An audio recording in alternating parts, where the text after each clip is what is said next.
Over time, over 90% of our business will come from referrals.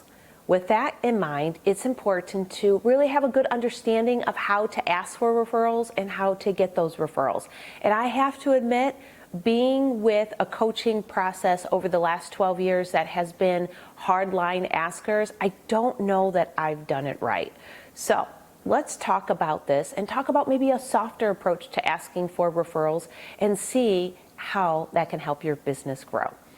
In the beginning, I have asked for referrals directly. Who else do you know that can use my services? Sometimes just asking is good, right? But when we ask for a name, a phone number, an email address, it could make a person feel uncomfortable to the point where they feel almost backed into a corner and they don't want to give that phone number or email because did they get permission from that person? They're thinking, what kind of work do I need to do to go and approach that person to ask them permission to then give the phone number, then to go back to Dawn to give that referral. So that may not be the best approach. Furthermore, if you say, who else is looking in the next 3 months, I'd like to meet with them. Well, they might already have a real estate agent and you're backing that person into a corner again. So what do we do? What do we do when we were told to ask for referrals, to be direct, to ask for that business? I suggest you still do that, but don't leave any pressure for them because there are people that are direct and like that direct approach, maybe 15%, but by and large, people are big on S's. They're S's, they're safe, and they want something softer. So with that in mind, what is the right question to ask? Well, I've been doing a lot of blog researching and watching some videos, and this question has been posed time and time again. I'm trying to grow my small business. Do you have any ideas that can help me with this?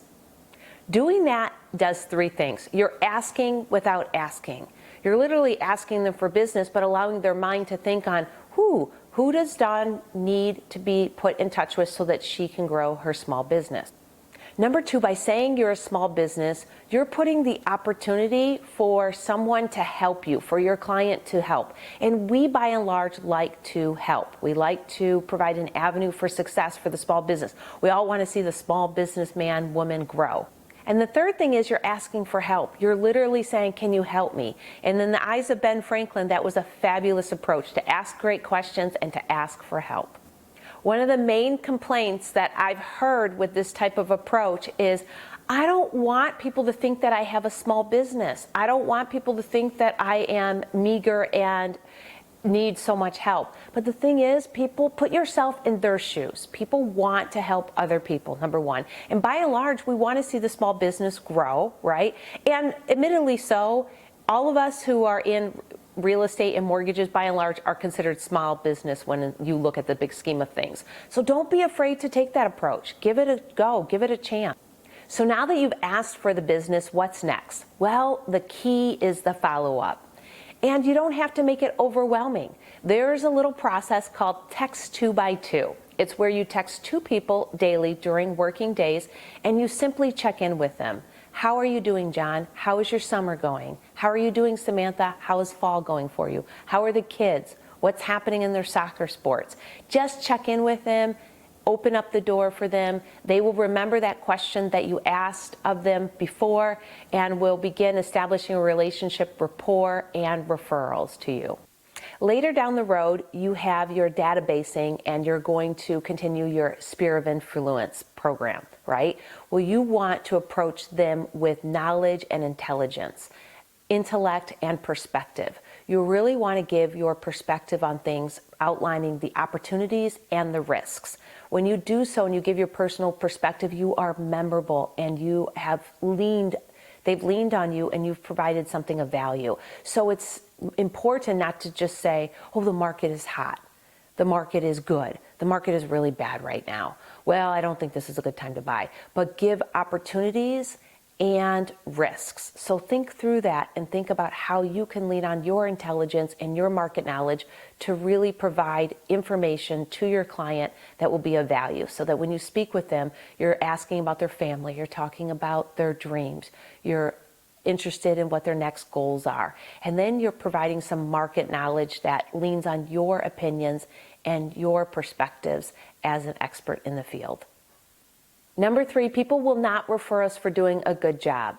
They want us to do an excellent job, to stand out, to do something amazing, and to provide a service that is extremely helpful, to be memorable. What does that look like? It doesn't mean you have to spend a lot of money. That might just mean giving a personalized note after they write an offer, or doing a video that's customized just for them. After their offer is accepted, perhaps you consider sending a bouquet of flowers, pointers and tips to help them move into their next home. It's about wowing the client and giving them a wonderful client experience and making them feel loved and cared for. And finally, you want to stay visible. That's pretty easy. If you have a good social media platform, you'll stay in their presence and visible to your clients with your fun activities, both business and personal, and let them know that you're a real human. So in summary, you're posing the question, I have a small business, how can you help me? Then you're leaning into them by texting them 2 clients daily, 5 days a week, 6 days a week, checking in with 2 different clients and seeing how their family's doing, how they are doing. You're staying in touch with them. The third thing that you're doing is providing small opportunities that you can delight them during the process, during the closing process. And then you're staying in touch with them afterwards with great market knowledge and in front of them through social media. Doing this as a complete plan will really have value for you and for your clients and really lead to clients for life. I'm convinced of it. I hope you are too. And I wish you the best success in your endeavors as you grow your real estate business and you get plenty of referrals.